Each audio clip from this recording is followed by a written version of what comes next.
নীতি নৈতিকতার পরিবর্তন না হলে শুধু আইন করে কাউকে বদলানো যায় না বলে মন্তব্য করেছেন বাংলাদেশ জামাত ইসলামের আমির ডাক্তার শফিকুর রহমান।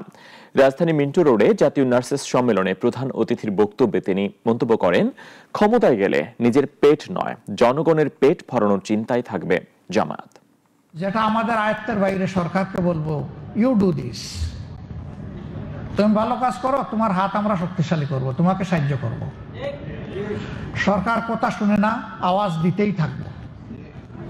আর একটা সুযোগের অপেক্ষা করতে থাকবো যে জনগণের মনে আমাদের প্রতি আমাদের কর্মের মাধ্যমে ভালোবাসা যদি তৈরি হয়, নেক্সট টাইম আমরা দেখব। আমরা ধৈর্য হারাবো না। আমরা ট্রেজারি বেঞ্চে অর্থাৎ সরকারি দলে বসতে রাজি, আমরা বিরোধী দলেও বসতে রাজি। আমাদের কাছে সরকারি দল বিরোধী দল বড় জিনিস নয়।